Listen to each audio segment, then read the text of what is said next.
Hi, y'all, and welcome to tonight's live stream. Well, in the murder case against Bryan Kohberger, the defense is trying to ban all sorts of words during the trial. Sometimes the defense wants to limit the use of words, just certain uses of it, like the word murder. Or sometimes they want to keep the word out entirely, like the word sociopath or psychopath. But probably the most surprising request is that the defense wants to keep out two words. They want to keep one of the witnesses from using two words that seem rather innocent: bushy eyebrows. So you're about to hear some exceedingly creepy evidence very disturbing, and the defense does not want the jury to hear it.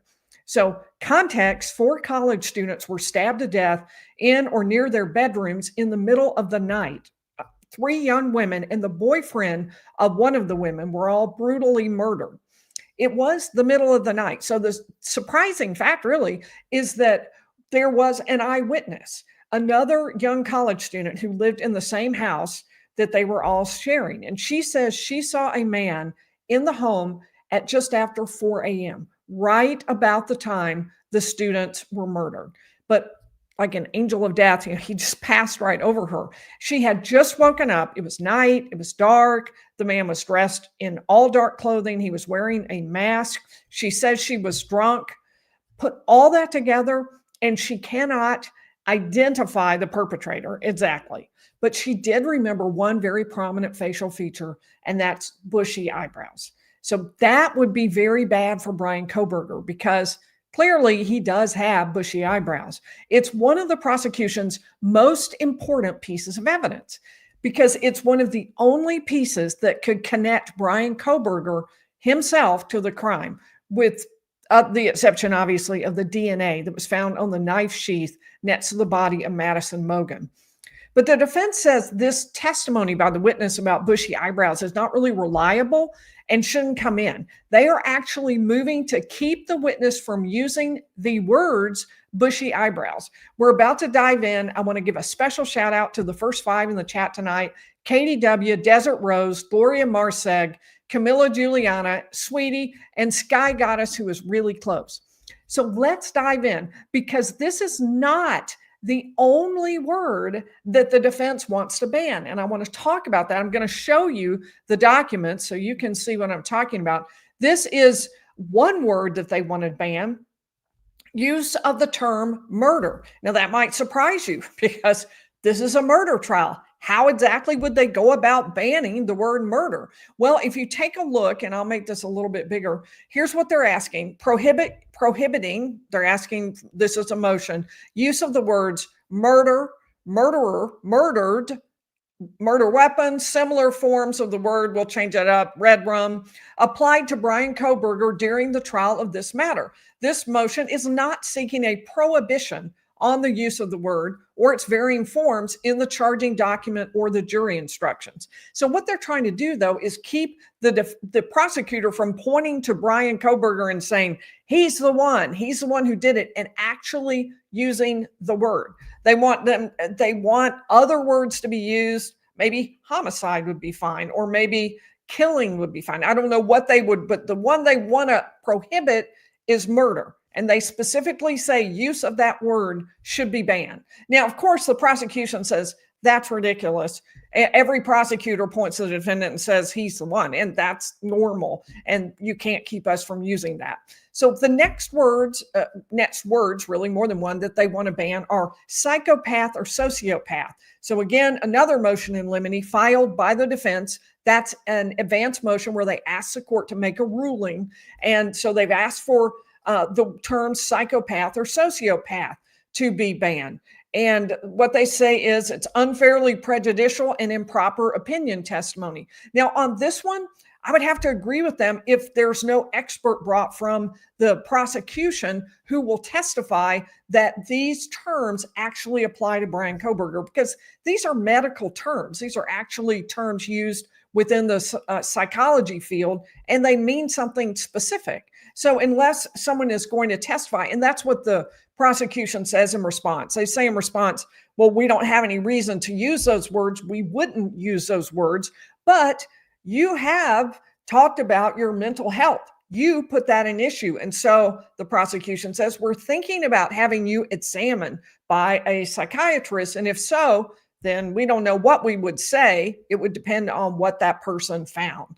And so that may come in based on the prosecution's statement, but it appears the prosecution for the most part doesn't want to use that word. But there's one word, or really it's two words, bushy eyebrows. You would never expect that to be something that they would keep out. But sure enough, that is exactly what they have requested. Here is the motion filed by the defense to eliminate, motion in limine, to keep out this evidence of witness identification by bushy eyebrows. The defense asserts that rules 403, 601, and 602 of the Idaho Rules of Evidence bar witness DM, we'll talk about that in a minute, from using the words bushy eyebrows or identifying Mr. Kohberger in that manner. Now, DM is the roommate who lived on the second floor, could be considered the ground floor. There was a first floor that was entered from the ground in one direction. The second floor was entered from the ground in another direction. And there was a third floor. Now, 2 students were killed on the third floor. 2 students were killed on the second floor. This witness, DM, we're going to read some of what they tell us about her testimony. We're going to learn more about what she has to say about what happened the night of the murders. It's unbelievable. You definitely are going to want to hear this. But what she has to say is that she saw somebody with bushy eyebrows, a man who should not have been there. She'd never seen him before. He wasn't one of the roommates. They didn't know him, and he was there in the home that night. She's going to talk about that. So I'm going to go back and forth between the two motions because some of them had more really useful information about one thing and some of them have more really useful information about the other. So I'm just going to kind of take us back and forth to shorten this as much as possible and keep it flowing. So let's start with what the defense said, and I'll keep reading a little bit more. This is the overall reason that the defense wants to keep out DM saying anything about bushy eyebrows, which is the most prominent, and in fact, really the only defining characteristic that she noticed about this person in the home. But the description provided by DM is unreliable and should be excluded. Although she has never identified Mr. Kohberger, testimony by DM from the witness stand describing bushy eyebrows while Mr. Kohberger sits as the accused at trial will be as damning as her pointing to him and saying, he is the man that did this. I think that's really broad because imagine if it said blonde hair or, had a scar. Any of those things might identify the person, but that's just kind of the way it is in terms of witness testimony. But let's read more about what it is that they're so worried about, what it is that she would say. And I want to flip over to the state's motion for that purpose and read some to you because, you have got to hear this. So let's take let me read one more thing from the defense side before I flip over there. Here we go. I want to read a little bit more about what the requirements are that they're trying to argue about. Although I'm having trouble finding it. We will hit all of this during the course of the talk. Tell you what, I'm just going to read from over here where I wanted to anyway. So let's read about what it is that this witness would say that is so terrifying for the defense. What is it that they are so worried about? Close your eyes if you get dizzy. I'm zipping through this. I don't mean to make you dizzy. Okay. So, here are the factors that I want to read to you that in the state's motion. They talk about the Supreme Court, and they're talking about of the U.S., gave factors to be considered under the totality of the circumstances to determine whether an identification was reliable, i.e. the Manson-Biggers test. And they're referring to 2 cases heard by the Supreme Court, one involving Manson, one involving Biggers. The reliability factors to be employed after a witness identification are as follows. Number 1, the opportunity of the witness to view the criminal at the time of the crime. Number 2, the witness's degree of attention. Number 3, the accuracy of his prior description of the criminal. Number 4, the level of certainty demonstrated at the identification. And number 5, the length of time between the crime and the identification. If there are aspects of reliability evident from the factors that substantially outweigh the corrupting effect of the suggestive identification, then the identification testimony will be admissible. So what they're talking about there is there was concern that what if the police kind of suggested the person. Let's say there's a lineup and it's made kind of clear who it might be. There was a pretty good suggestion. Could be a photograph lineup, could be an in-person lineup. And if so, is there a reason to trust this testimony? Now, this is not that exact situation, as the state will point out. This is not a situation where the police suggested something. This is simply a statement by DM. And here's what she said. So let's go up and read it. And we're going to go through all the factors. And I'm telling you, you got to hear this. So she testified, or that's not really the right word, but she spoke to and gave information to the police on several different occasions. We're going to talk about those. Right as the police came out at 12:09 p.m., as the bodies were being discovered and the police were first called in, she talked to a Moscow Police Department officer. He took a statement right there outside the house. And she told Officer Nunez that she saw a man not insanely tall, wearing all black and a mask that was just covering his forehead and mouth. Later, DM repeated the description. He was a little bit taller than me. I couldn't really see much of him. And I'm almost positive he was wearing a full black outfit and he had this mask that was just over his forehead and over his mouth. And again, he had a mask. He was an inch or two taller than her. He was basketball player, kind of skinny, and a voice she did not recognize.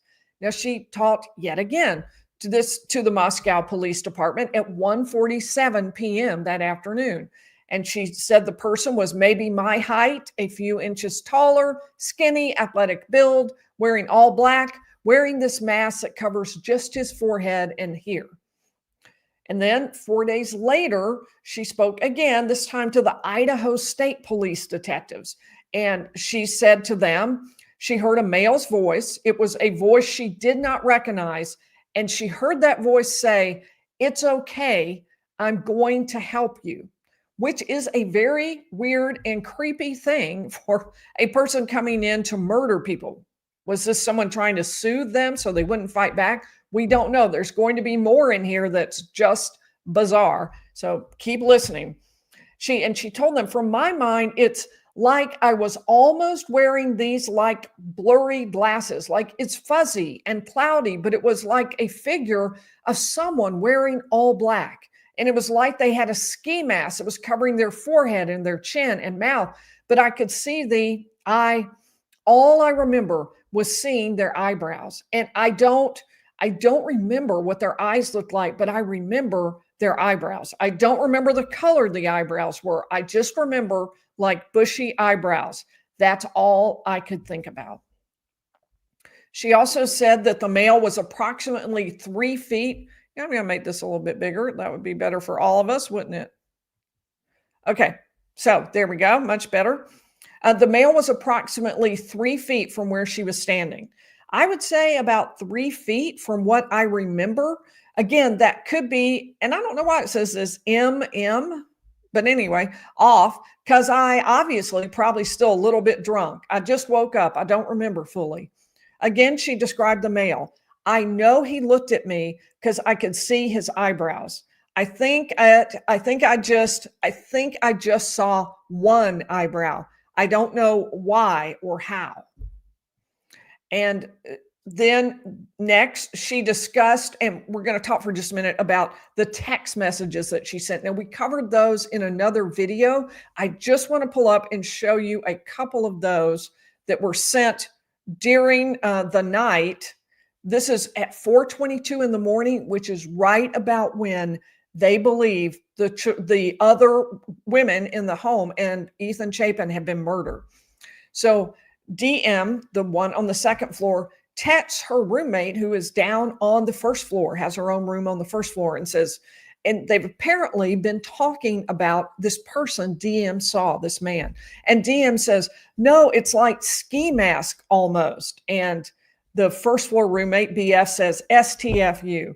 And BF to DM says, actually, and DM says, like he had something over his forehead and little something mouth.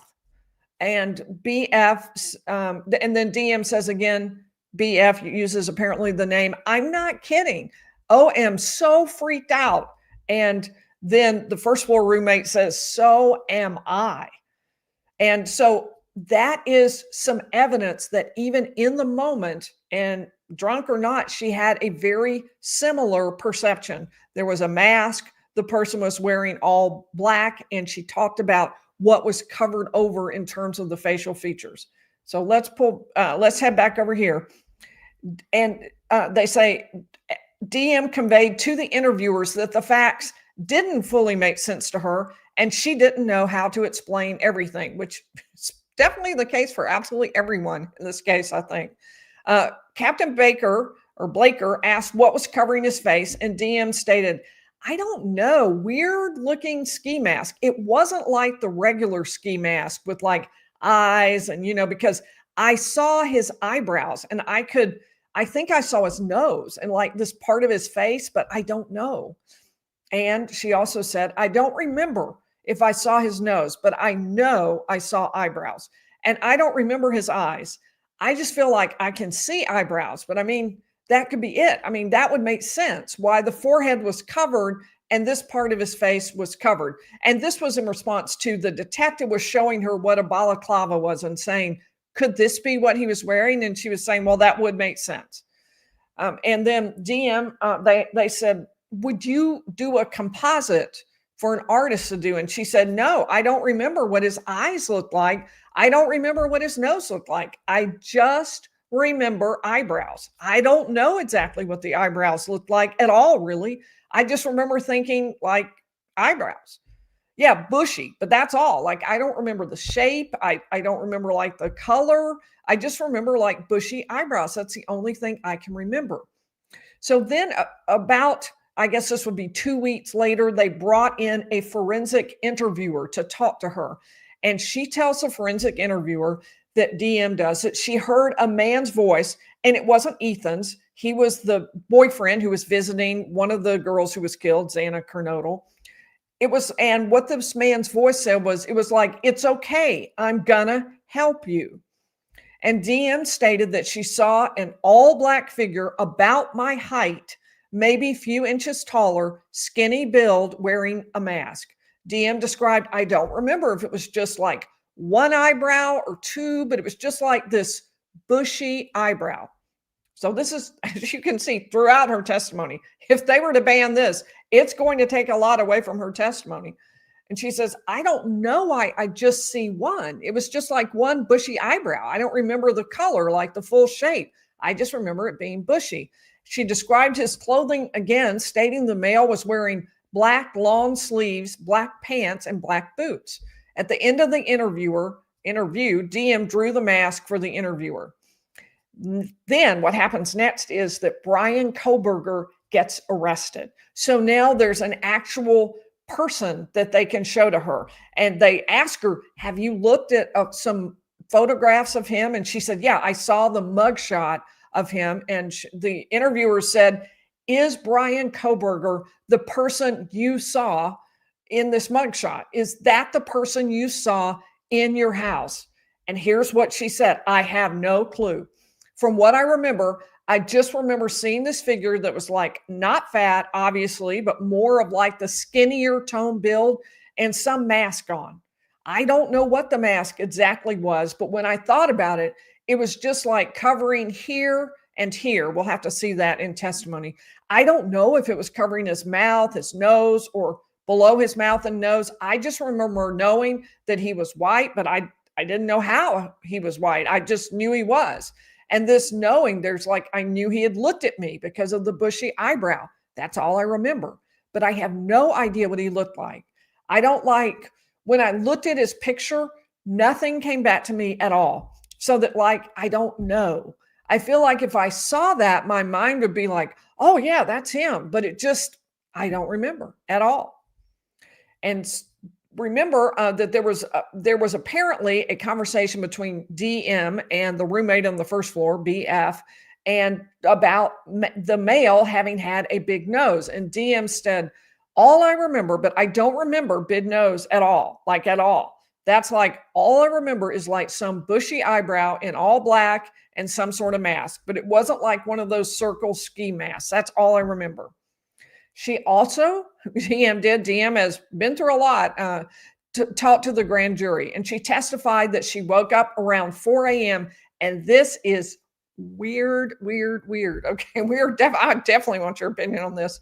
Okay, she woke up around 4 a.m. to noises, but here's what the noises were: not terrified screaming, not people running around, slamming against walls, fighting. No, music. Murphy, that's the dog, I assume, barking, talking, and or singing. Now, you can see where the music might be to cover over sound, right? Maybe even the murderer would have brought something with him to play loud music and it would cover the sound. But she's still hearing talking, so apparently that's not really working. But why would these be the only noises she hears? So this wakes her up, and yet at no point does she hear anything, according to what she testifies here, that would suggest the mayhem that they were going to find the next morning, as they found 4 bodies, 4, and all of them having been stabbed by someone. So this was something that took some time. That was a production, and yet what she heard was music, the dog talking and singing, which is really odd. So give me your thoughts about that, because I am really confused about what exactly is going on there. I would be very curious what y'all think about that. So she says again that she heard a man's voice say, "It's okay, I'm going to help you." And I didn't know who the man's voice was. And she opened her door again and saw a figure in all black, which I believe was a person. I knew the person was white. I don't know how, but I just knew it was male. I think I knew that because of the voice. The person was around my height or a few inches taller. And then I knew his build wasn't like scrawny and he wasn't fat. So I figured it was like the basketball toned, lean build. And she was asked, okay, what was he wearing? She said, and I'm going through each of these because I want you to see the consistency, or what the defense will argue is inconsistency, between the descriptions. I think for the most part, they're pretty consistent, but I want you to see that for yourselves since it's going to be so important. So she says, there was like, from what I think I remember, it was like a black mask, almost like a ski mask, but not. It just like covered the head and then maybe up to the mouth, maybe more. I can't remember if it covered just the chin, the mouth, or the nose, or lower. The clothing was all black. Well, the thing I can really remember was something about a bushy eyebrow. I don't remember seeing anything else, just something about a bushy eyebrow.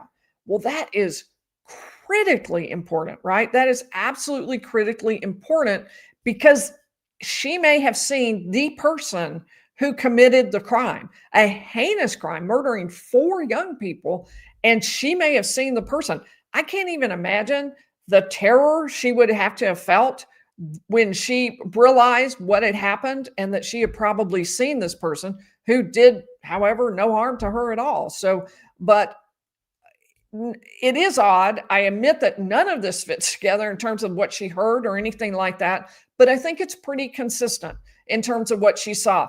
It's not a lot to go on, but if you eliminate the bushy eyebrows, that's the one thing she was consistently sure about. So we're going to talk about why it is that they want to eliminate that. What are the reasons for that? So let's okay. I'm figuring out where I'm going. So I want to go over now to the defense version, because they have some slightly different takes on this that I think are pretty important, and I want you to see that and understand what they are arguing. We're going to go to pages 3 and 4. So, and I tell you some of this, yikes. On November 13th, 2022, DM was inside the house when the murders occurred and saw a figure dressed in black. Here and after intruder. They're certainly not going to call it Bryan Kohberger, right? They wildly disagree with that. When she peeked out her bedroom door in around 4 a.m., shortly after seeing the intruder, she went downstairs to BF, she's the first floor roommate's room. The two girls fell asleep. That's our confirmation that that happened. We had kind of wondered what happened.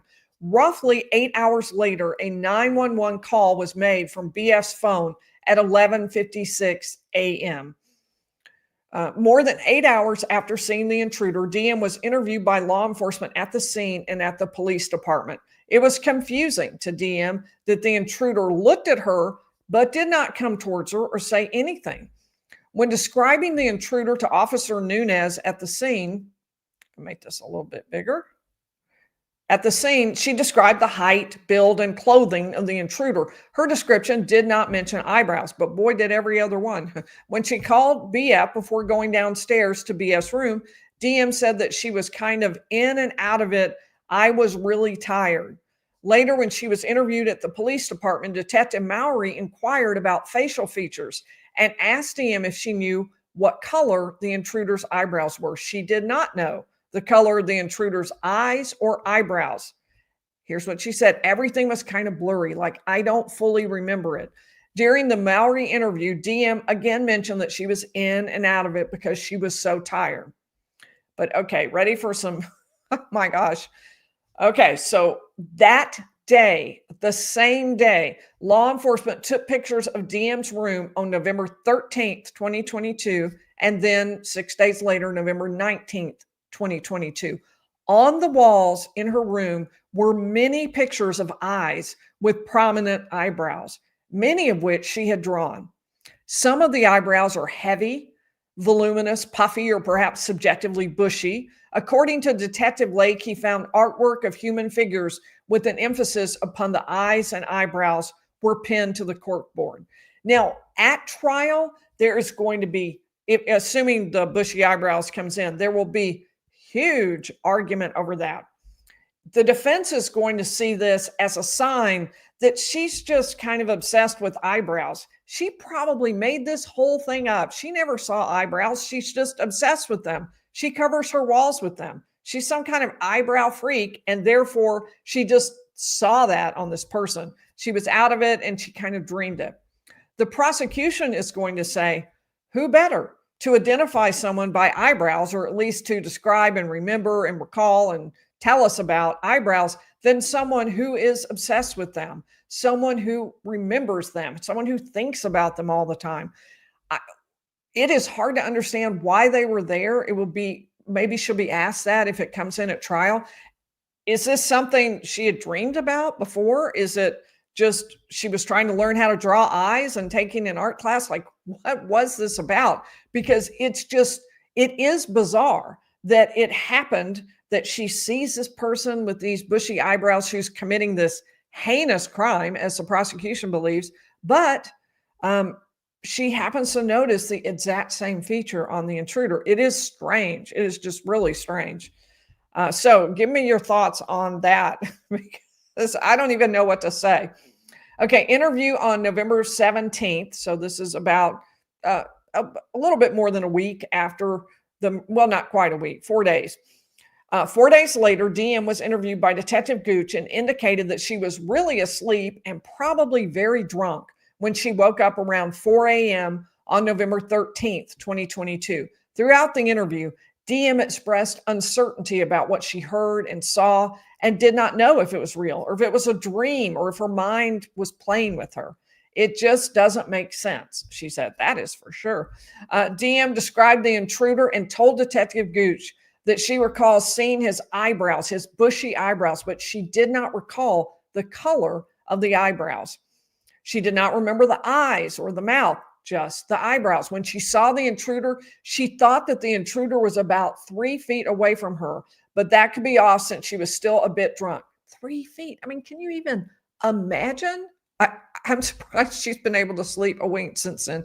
She did not think that she could remember enough to give composite for a composite artist. She could just recall the bushy eyebrows, but not the shape or color of them.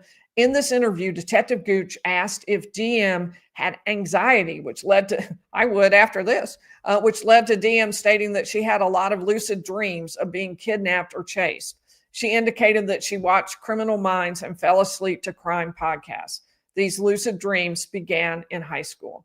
It's just absolutely, totally terrifying to hear what she went through that night. I mean, that it's just horrifying. I don't even know what to say. It's very, very disturbing. All of the things that happened, that she saw, that she was 3 feet away from the person. It's just awful. So but all of this leads to one of the more important evidence fights in this whole case, because the defense doesn't want her to be able to say what you heard over and over and over through that description, which is that she saw somebody with bushy eyebrows. She said it to anybody and everybody. Perhaps she didn't say it that first time when they just took a quick interview outside the home, but she said it within just a matter of hours down at the police station. I think it was even an hour. So as soon as she was asked, tell us more, she talked about the bushy eyebrows. So that has been a feature of what she said throughout. That has been very important to her as something that she saw, something that was prominent about the person. And now the defense is saying, we don't want that in. So let's take a look at what the defense argument is for keeping it out. Like, do they have a shot? What's the deal on that? So we are going to go down to pages 3 and 4. Oh, that's the wrong one. That's the one I want. Pages 3 and 4. Okay, we did 3 and 4, and now we're going to do page 5. I have these all coded so I can go through them with you. Okay, so on the interview on December 1, 2022, she was talking as usual about the eyebrow. She said she didn't remember if it was one eyebrow or two.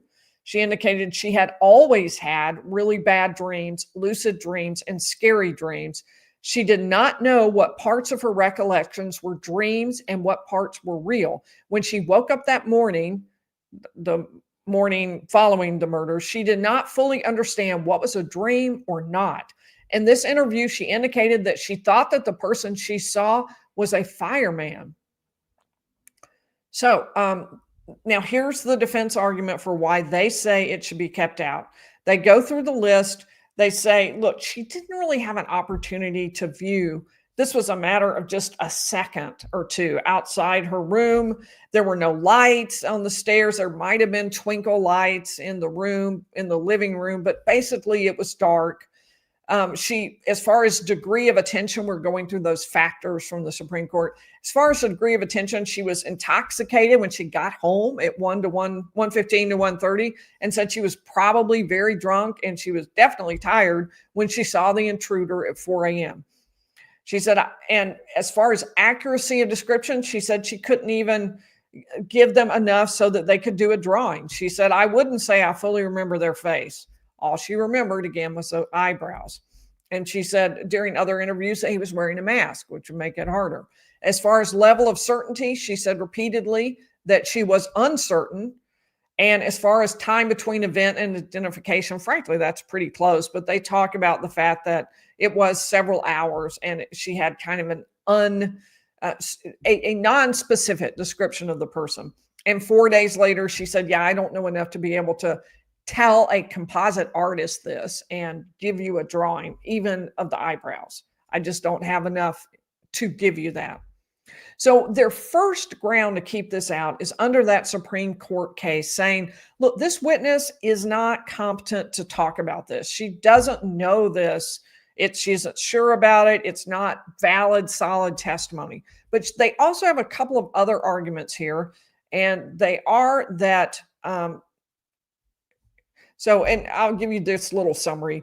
DM's opportunity to view was seconds at most. Her attention was influenced by alcohol and sleepiness, and the only identifying attributes are height in relation to her own, a skinny athletic build, and a bushy eyebrow. He was wearing a mask. She has repeatedly, each time interviewed, expressed uncertainty about what she saw. These general descriptors could fit millions of individuals. Her uncertainty is repeated in each interview, and at least 8 hours passed before she interviewed the first time. Mr. Kohberger does not have bushy eyebrows, so they argue, but the artwork on DM's wall and that which should, I don't know, this, there's a word clearly missing in this, that which should draws eyes with eyebrows could be described as bushy, full, or prominent. So there's some missing words there, but I think their point is, look, this is someone who drew eyebrows all the time. So this is someone who can't really be trusted as identifying someone by only their eyebrows. But they made two other arguments. They said this is irrelevant. I think they have pretty much no chance on that. This is the person seen inside the home and a potential description of at least something about them. So I think the idea that they're going to get that out on irrelevant is hopeless. And then the other thing they talked about was that it was more prejudicial than probative. That's just a standard used in law where you talk about if evidence would really, really hurt one side, and it's really not going to prove all that much, it's not going to help the jury that much, then you keep it out. It's a balancing test, which is bigger, the amount of prejudice or the amount it would prove. But in this case, given that there's not a lot else and no other person who could physically describe the person in any way, I think they'll probably lose on that score too. So overall, my guess, and I'll pull this out, my guess is they have almost no chance of keeping this out. All of the things they're talking about would make for great cross-examination. Isn't it true you were drunk the night before? Isn't it true that it was mostly dark around you? Isn't it true that he was standing a ways away from you? Isn't it true that it's the middle of the night and you were tired? You could ask all of those things, and that would be a great cross-examination, but I don't think it's going to keep I don't think it's going to keep the entire evidence out. It's not going to keep the testimony out entirely. And so I would be very surprised if the court keeps it out. It's such a bold motion to try to keep out literally the words bushy eyebrows, because you heard over and over that was the number one thing she remembered. And I can certainly see a great argument from them that this is someone who has such an obsession with bushy eyebrows that she clearly would have seen them on any perpetrator in the middle of the night, regardless of whether they had bushy eyebrows. But she said this long before Kohberger was picked up, long before anybody had looked at him or knew who he was. And she said it repeatedly over and over and over again. So I think it's very likely that the court will let this in, and then it will be handled on cross-examination where they poke holes and try to argue that she's not the right person to notice and to testify about this. So let's go ahead. If you have some questions, put in your question marks at the beginning so I can spot them in the chat. I have a couple of thanks from last night. First of all, Tooth Sleuth Jules has been a member for 9 months. I'm so glad. Thank you, Tooth. It's hard for me to say that. Tooth Sleuth Jules, but thank you for being a member. And Lorelei Annie also had put in a super chat talking about the media and letting it was Karen Reed we were covering last night, letting Karen Reed testify without cross-examination. In other words, what she was saying in public was kind of a way of her testifying without having to take the stand and without having to be cross-examined. So thank you for your super chat, Lorelei. All right, so I'm looking for question marks at the beginning because that's about my only shot of spotting it in here. Okay, Annie K asking, why would Bryan Kohberger's eyebrow description be more of an issue than, say, a cold, shark-eyed stare? And isn't the defense going overboard with these motions? I personally would not file a motion on any of the words except maybe psychopath and sociopath. I can see where that's just it's not been diagnosed. Those are actual medical terms, and they do need to put in an expert if they're going to use them. And they say they're not going to. So, but as far as the other two, I personally, I wouldn't file this particular motion because I think their chances of getting it are so low. And the judge has already indicated kind of a lack of patience. This new judge, he's kind of wanting everybody to just, we're fighting too much. Let's just get things done. So, and I think this one, I don't know. I can't imagine them winning it, keeping out bushy eyebrows. I mean, it's part of her testimony. Feel free to cross-examine her, but keeping it out entirely, not letting her say words that describe and have described since they mentioned in here 8 hours afterwards. I thought it was even less time than that. But from early on, she has described this, and like I say, long before they arrested Bryan Kohberger. So I feel like that this is, I feel like they'd be better to focus on a few different motions. Their IgG and other things related to DNA, that's super important for them, and I think they've done a good job with that. All right, so DB Cooper, she didn't recognize his eyebrow in the mugshot. She did not. She did not. Now, I tried to find, because one of my questions was, could he have changed the look of his eyebrows between the time of the crime and the time that he was arrested, because it was about a month and a half. And what I was curious about was, did he have any reason to think that somebody could say he had bushy eyebrows? And I couldn't find any reference to the bushy eyebrow issue until we got to when they filed the arrest warrant. And so at that point, that wouldn't have been known to him before he got arrested. And so I don't think he would have had any reason to do that. But I was curious if any of you know of a fact that would show that. That would be really interesting. But she could not identify it. And she even said, I thought I'd look at him and be like, oh, there it is. But that wasn't how it was. She didn't look at the eyebrows and say, well, sure, that's what he looked like. It didn't happen for her. So that's a shame. Denise Pelton asking, do you think the language will be excluded? Denise Pelton, our moderator emeritus. She has helped us for many, many months now. We are so appreciative to her. She is retired, but she is just a phenomenal fan of the channel and a real joy. So we appreciate her very much. And is asking about, do you think the language will be excluded? I don't think bushy eyebrows is going to be excluded. I don't think murder is going to be excluded, although that's a little more questionable. The prosecutor has agreed to the other two.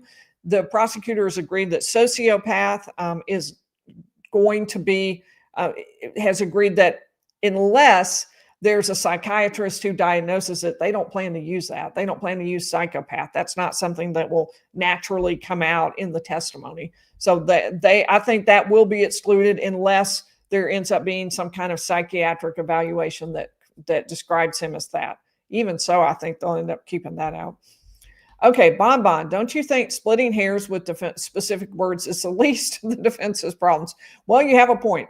But one of the things I think the attorneys have to be thinking about is that your eye is always on the prize, meaning the person who's going to be making the decision. Is it the jury? Is it the judge? In this particular case, the judge is going to be making the decision. So when possible, you want to put motions in front of the judge that you think you're going to win. That's the best thing to do. Keep your credibility really good. Now, I do understand they have to file motions sometimes that they don't think they will win to preserve arguments. That's important too.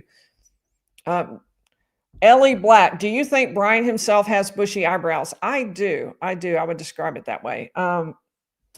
Mildred, is it the very definition of witness someone's observations during an event? Yes, I think that's right. I think it isn't the very definition from Mildred. I got that wrong. So I do think that is exactly the definition. I cannot imagine this being kept out.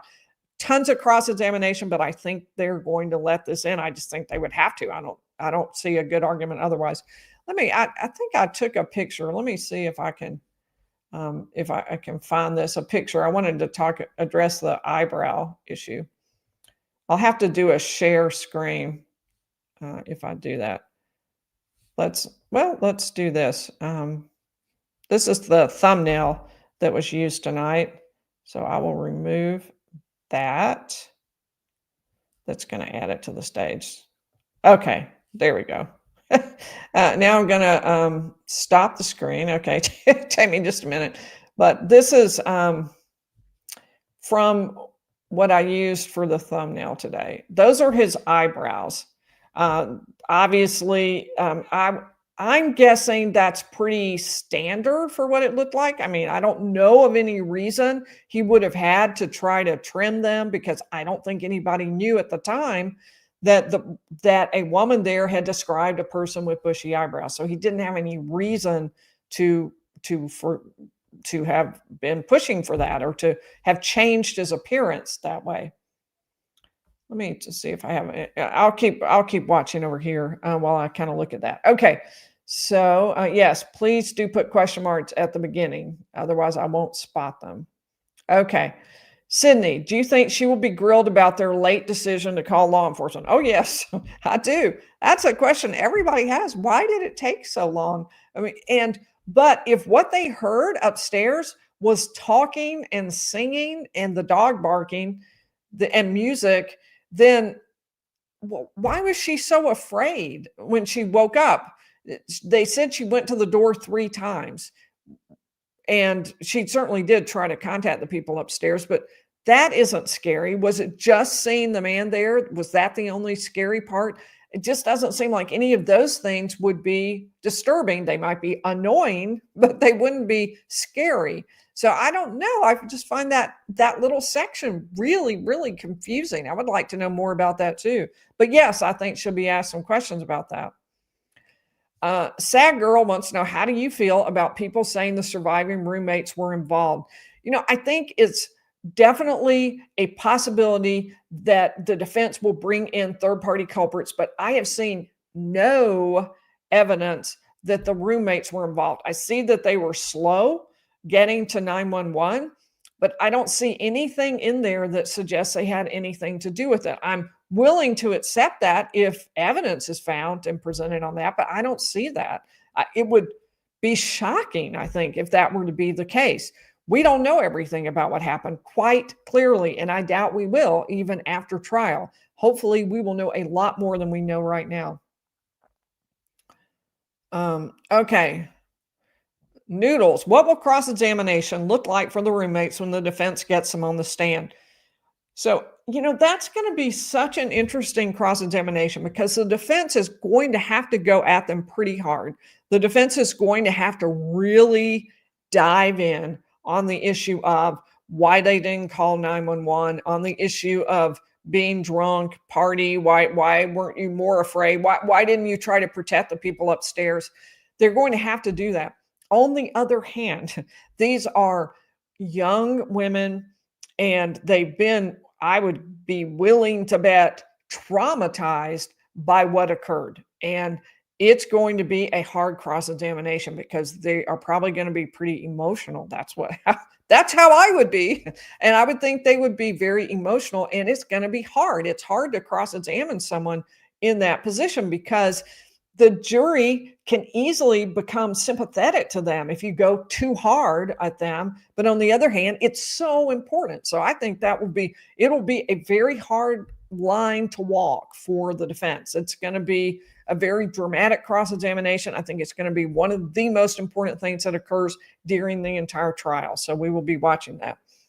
N4A, do you think they will put up a defense from what you know now? Definitely they're going to put up a defense. And if by that you mean, are they going to take a plea bargain? I don't think they're going to be offered one. So I think that they will definitely go all the way through trial. I don't really think there's going to be a possibility otherwise. Michelle B. asked an interesting question. Do you think he'll shave his eyebrows for trial? So, and I can certainly see a lot of reason to do that. But I don't know. I don't know whether he will or not. I think shaving them totally off would be a huge error because then the prosecutor can just say, proof of guilt right here is he had to shave his eyebrows off so you wouldn't be able to tell he was the guy. And, he was trying to fool her, that kind of thing. So I think it would make it a big mistake for him to actually shave the eyebrows off. But making them a little smaller, plucking them, that's going to be a lot harder to tell. Would he maybe try that? I don't know. I can see it possibly happening. They're going to be a little nervous about it because the prosecution can point out the change. Here's I'll tell you the picture I should have. That one where he's outside the shower. He has very heavy eyebrows. So if he has very thin eyebrows, the prosecutor can just put that picture up and say, look at the difference here. So they'll have to be careful. It's going to be a hard choice. Squire Jazz, but yeah, probably they will do a little bit. Squire Jazz, why would someone commit a crime like this and then go online and purchase the alleged weapon? Could the account be compromised? Squire Jazz, I don't know. I can't answer whether the account has been compromised. The prosecution is arguing that because he had to get rid of this, he was searching for another one, but we don't really have a lot of detail about it. What we do have is that these Amazon searches, either right before or following, we can't say for sure because they didn't tell us in the motion, but we know that that had, they're implying it had some searches for a K-bar knife, just like they believe was used in the crime, because a K-bar knife sheath was left at the crime. And there were searches for that. That's the implication, but we haven't been given any specifics. So I think we're going to have to wait and figure out a lot at trial and get some more information about that. All right. So Genzo, because she draws bushy eyebrows, do you think that's why he stood out in her memory during a terrifying moment? He had them before the defense came on board, adds up with a lot of other evidence. I think that's going to be one of the big issues in the trial. I think the defense is going to say that she draws bushy eyebrows. That means she's obsessed with them. You can't trust her. She sees them everywhere. And the prosecution is going to say, this is exactly the person we want to test whether these are bushy eyebrows and to notice things about the eyebrows, which does make it a little more difficult for the state when she can't recognize Bryan Kohberger's eyebrows upon his arrest. Could they have been changed? I doubt it. I don't think he would have had any reason to. I don't think he would have thought, oh, they found a witness who could maybe identify me by my eyebrows. But again, I really wasn't able to trace that back. If anybody has some information that would show that there was something out in the public about the bushy eyebrows before the arrest of Bryan Kohberger, that'd be really interesting. If you could send that to me, I would appreciate it. Okay, let's see. Is it a shame if he's not guilty? So, I mean, I think we've got to wait and see the evidence. If he's guilty and he's not convicted, that's definitely a shame. But I do believe in two things. Number one, the evidence, and that needs to be presented at trial. And number two, that the procedures need to be followed, that it matters, not just what the result is, but the process getting to the result. That matters in our system, and it matters to all of us. So I do very much believe in that. Long Island Hillbilly, did you know that Bryan Kohberger bought a balaclava mask? Because it's been confirmed they did on another YouTube channel. So I don't know that. I have not seen that mentioned in the information, for example, on Amazon. You can see where that might have been a search that he did, but I haven't seen that anywhere in the pleading. So I'm trying really hard to stick to those, so that, or anything that's in the public domain, just to be a little more precise with you about what we know, what we think will come in at trial. So I don't have any information that I can confirm on that at all. All right, so we'll take a last question. DB Cooper, why is bushy eyebrow the only part of the description the prosecution wants to use? Why don't they use the rest of the description that doesn't match Bryan? So DB Cooper, I think they'll use all of what you just saw, and anything that they don't use, the defense is free to put in. I think she'll get up on the stand and she'll say, I saw, slim, athletic build, a little bit taller than I was. She'll say all of those things. And I don't know. I think those do match Bryan Kohberger. I think that's pretty. He's fits a size. He's, a slim build. It sounds pretty close, but I will say tons, and just like the defense said, tons of people can match that description. That could be a whole lot of people. All right. So, I did want to show y'all something so cute. One of our subscribers, Rebecca, made these. She does whittling. Her company is called Gone with the Wood. And look how cute these are. Let me see if I can show you. Is that cute? She actually whittled that. So oh, sorry, Rebecca. Okay, this is a little bird. Is that cute or what? A little birdhouse. So anyway, I just thought y'all would love to see those. I thought they were so cute. Thank you for sending those to me, Rebecca. All right, so we will be live Friday at 7 p.m. Eastern. We go live Monday, Wednesday, and Friday at 7 p.m. Eastern. If you haven't hit the like button, would you do that? I should have asked earlier, but in any event, I'm glad I thought of it now. And if you would subscribe, we would love to have you back for more. We are getting awfully close to 200,000. So if you could help us out, that would be awesome. Thank you to Marlon and Mama Pinks for moderating for us, and I will see you all on Friday. Something new with StreamYard.